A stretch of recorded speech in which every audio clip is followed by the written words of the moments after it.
କିଏ ଭଲ ଡ୍ୟାନ୍ସର ଆସନ୍ତୁ ଜାଣିବା, ଶାହରୁଖ ଖାନ ନା ସଲମାନ ଖାନ?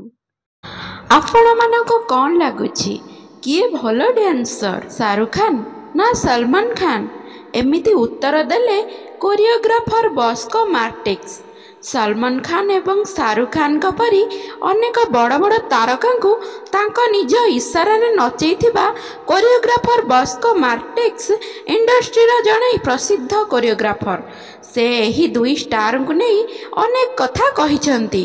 ବଲିଉଡ୍ ସୁପରଷ୍ଟାର ସଲମାନ ଖାନ ଏବଂ ଶାହରୁଖ ଖାନଙ୍କ ପରି ଅନେକ ବଡ଼ ବଡ଼ ତାରକାଙ୍କୁ ତାଙ୍କ ନିଜ ଇସାରାରେ ନଚେଇଥିବା କୋରିଓଗ୍ରାଫର ବସ୍କୋ ମାର୍ଟିକ୍ସ ଇଣ୍ଡଷ୍ଟ୍ରିର ଜଣେ ପ୍ରସିଦ୍ଧ କୋରିଓଗ୍ରାଫର। ବସ୍କୋ ମାର୍ଟିକ୍ସ ଅନେକ ହିଟ୍ ଗୀତର କୋରିଓଗ୍ରାଫ କରିଛନ୍ତି। ସରୋଜ ଖାନଙ୍କ କୋରିଓଗ୍ରାଫ ଗୀତଗୁଡ଼ିକ ପଛର କାହାଣୀ ଆପଣମାନେ ନିଶ୍ଚୟ ଶୁଣିଥିବେ। ତେବେ ଆସନ୍ତୁ ଜାଣିବା ତାଙ୍କ ମତରେ ବଲିଉଡର କେଉଁ ଷ୍ଟାର ସେ ଯାହା କୁହନ୍ତି ଭଲ ଭାବରେ ଶୁଣନ୍ତି ଏବଂ 100%ରୁ ଅଧିକ ଦିଅନ୍ତି।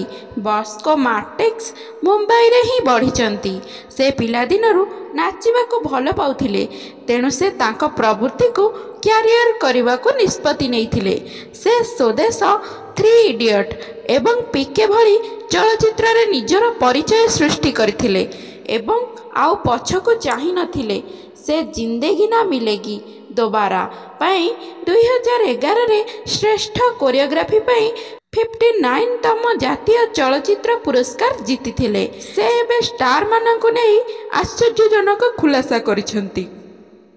ସେ ସଲମାନ ଖାନ, ଶାହରୁଖ ଖାନ ଠାରୁ ସୈଫ ଅଲି ଖାନ ପର୍ଯ୍ୟନ୍ତ ସମସ୍ତ ତାରକାଙ୍କ ସହ ନିଜର କାର୍ଯ୍ୟ ଅଭିଜ୍ଞତା ବିଷୟରେ କହିଛନ୍ତି। ସେ ସଲମାନ ଖାନଙ୍କୁ ବହୁତ ପ୍ରଶଂସା କରିଛନ୍ତି ଏବଂ କହିଛନ୍ତି ଯେ ଯେତେବେଳେ କଠିନ ପରିଶ୍ରମ କଥା ଆସେ ତେବେ ସଲମାନ ଖାନ ଶାହରୁଖ ଖାନଙ୍କ ପରି ଆଉ କେହି ହେବେନି। ବସ୍କୋ ମାର୍ଟିକ୍ସ କହିଛନ୍ତି ଯେ ଉଭୟ ଶାହରୁଖ ଏବଂ ସୈଫ ଅଲି ଖାନ ପ୍ରତ୍ୟେକ ଷ୍ଟେପକୁ ଫଲୋ କରନ୍ତି, ଯେଉଁଥିପାଇଁ ସେମାନଙ୍କୁ ପ୍ରଶଂସା କରାଯିବା ଉଚିତ। ତାଙ୍କୁ ଯେତେବେଳେ ପଚରାଯାଇଥିଲା ଯେ ଏହା ସତ କି ସଲମାନ କ'ଣ ନିଜ କାମ ନିଜେ କରନ୍ତି, ଏହାର ଉତ୍ତରରେ ସେ କହିଛନ୍ତି ଯେ ଏହା ସତ ନୁହେଁ। ସଲମାନ ଭାଇଙ୍କ ସହ ପାର୍ଟନର ସମୟରେ ଆମେ ମାରିଆ ପାଇଁ 27ଟି ଟେକ୍ ନେଇଥିଲୁ। ଆମେ ଅସୁବିଧାରେ ଥିଲୁ। ସମୟ ଦିନ ଗୋଟାଏ ଥିଲା। ପ୍ରବଳ ଗରମରେ ଆମେ ବାରମ୍ବାର ସେଠାକୁ ଯାଉଥିଲୁ। ଗୋଟିଏ ଷ୍ଟେପ୍ ଥିଲା ଯାହାକୁ ସେ ପୂରା କରିବାକୁ ଅସମର୍ଥ ହୋଇଥିଲେ। ତେଣୁ 15ତମ ଜନ୍ମଦିନରେ ମୁଁ ତାଙ୍କ ପାଖକୁ ଯାଇ କହିଲି, ଠିକ୍ ଅଛି, ଏହା ଚଳିବ। ସେ ଆହୁରି ମଧ୍ୟ କହିଛନ୍ତି ଯେ ସେ ଜାଣିଥିଲେ ଯେ ମୁଁ ଏହି ଷ୍ଟେପ୍ରେ ସନ୍ତୁଷ୍ଟ ନୁହେଁ ଏବଂ ମୁଁ କେବଳ ଗୀତଟି ଆଗକୁ ନେବାକୁ ଚାହୁଁଛି। ତେଣୁ ସେ ମୋତେ ଡାକି କହିଲେ, ଆପଣ ଯାହା ଚାହୁଁଛନ୍ତି ତାହା ନ ପାଇବା ପର୍ଯ୍ୟନ୍ତ ଠିକ୍ କୁହନ୍ତୁ ନାହିଁ। ଏହା 100 ଟେକ୍ ହେଉ ପଛେ ମୁଁ ତାହା କରିବି। ବସ୍କୋ ପୁଣି କହିଛନ୍ତି ଯେ ସଲମାନ ତାଙ୍କ ଡ୍ୟାନ୍ସ ଷ୍ଟେପ୍ ପାଇଁ ଖୁବ୍ ଲୋକପ୍ରିୟ ଏବଂ ତାଙ୍କ ପ୍ରଶଂସକମାନେ ତାଙ୍କ ସିଗ୍ନେଚର ଷ୍ଟେପ୍କୁ ଫଲୋ କରନ୍ତି ଆଉ ପାର୍ଟି ଫଙ୍କସନ୍ରେ ମଧ୍ୟ ବ୍ୟବହାର କରନ୍ତି।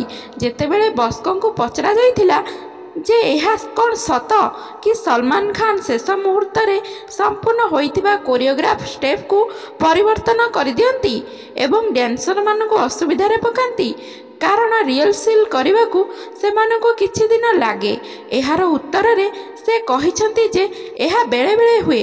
ଜଣେ ଅଭିନେତା କାମରେ ଏତେ ବ୍ୟସ୍ତ ଥାଆନ୍ତି ଯେ ଅନେକ କିଛି କାମ କରିବାକୁ ପଡ଼େ ଏବଂ ବେଳେବେଳେ ସମୟର ଅଭାବ ମଧ୍ୟ ଥାଏ। ଯେତେବେଳେ ପଚରାଯାଇଥିଲା ଶାହରୁଖ ଏବଂ ସଲମାନଙ୍କ ମଧ୍ୟରେ କିଏ ଭଲ ଡ୍ୟାନ୍ସର, ସେ କାହାକୁ ଅତି ଚତୁରତାର ସହ ଉତ୍ତର ଦେଇ କହିଥିଲେ ଯେ ଉଭୟଙ୍କର ବିଶିଷ୍ଟ ଶୈଳୀ ଅଛି, ସେଗୁଡ଼ିକ ଏତେ ଭଲ ଯେ ସେମାନଙ୍କୁ ତୁଳନା କରାଯାଇପାରିବ ନାହିଁ। ପ୍ଲିଜ୍ ମୋ ଚ୍ୟାନେଲଟିକୁ ଲାଇକ୍, ସେୟାର, ସବସ୍କ୍ରାଇବ୍ କରନ୍ତୁ।